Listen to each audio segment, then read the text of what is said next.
Hello, welcome to Home Energy Efficiency.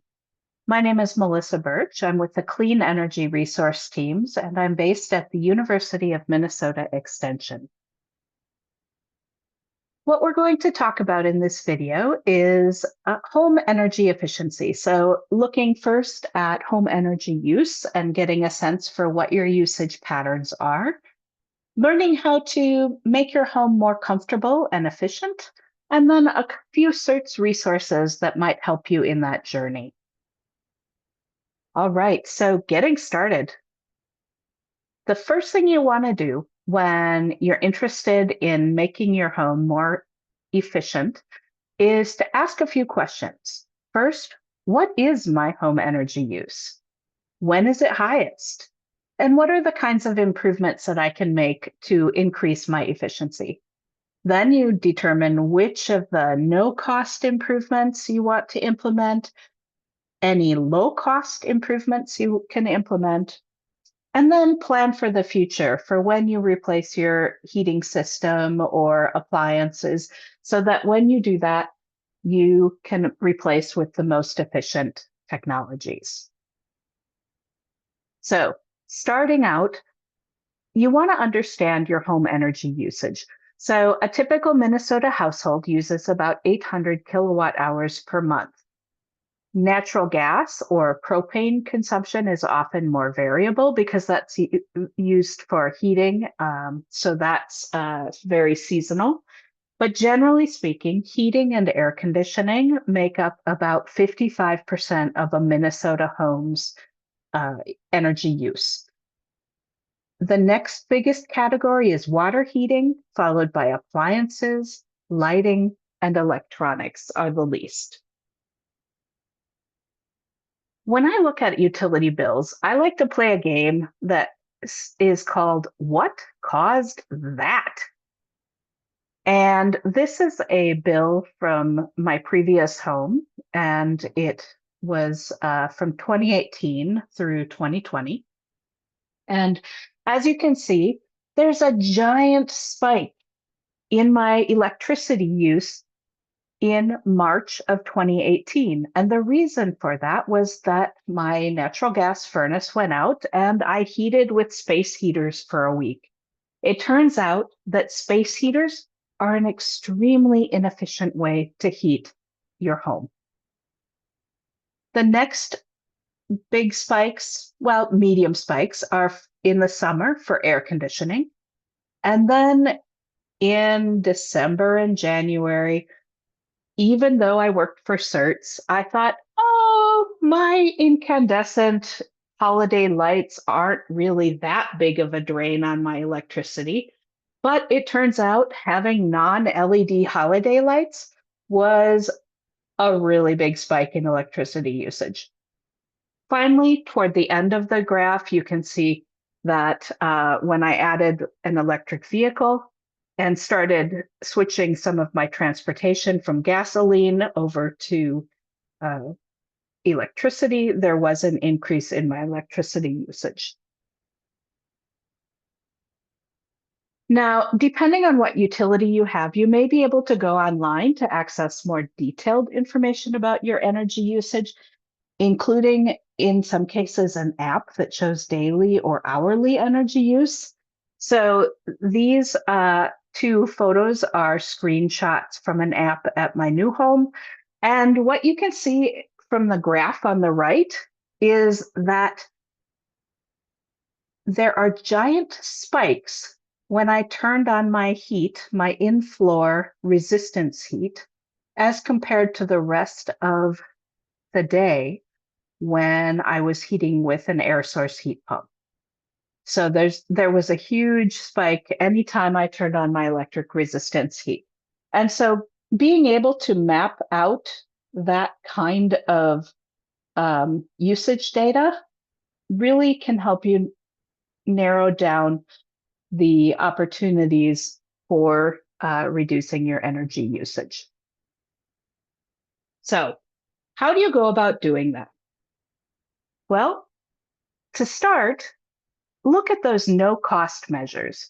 So The first one is to set your thermostat at 68 or even a little lower during the day in the winter, and then lower it at night or set it back when you're at night or when you're away.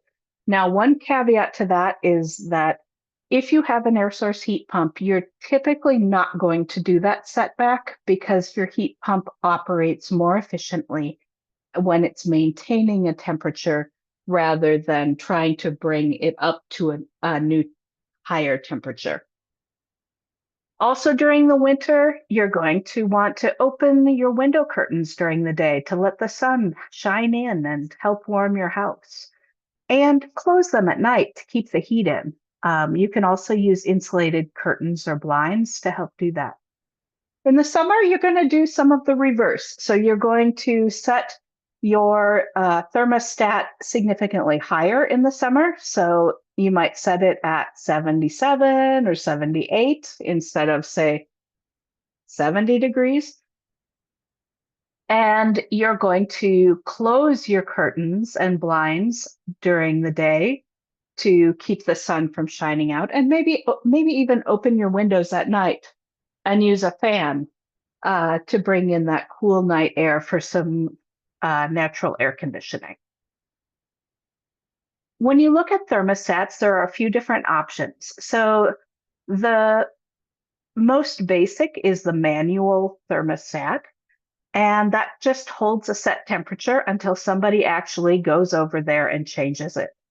It means that a lot of energy tends to be wasted because it doesn't really respond well to what's actually happening in the house. A programmable thermostat is a big step up, and that allows occupants to program different temperatures for different times of day and different days of the week. And it might also include vacation or other override settings. Finally, the most efficient is going to be your smart thermostat, and that's Wi-Fi enabled. So you can even monitor and control temperature remotely. And it also learns your preferences and adjusts based on whether anyone is at home.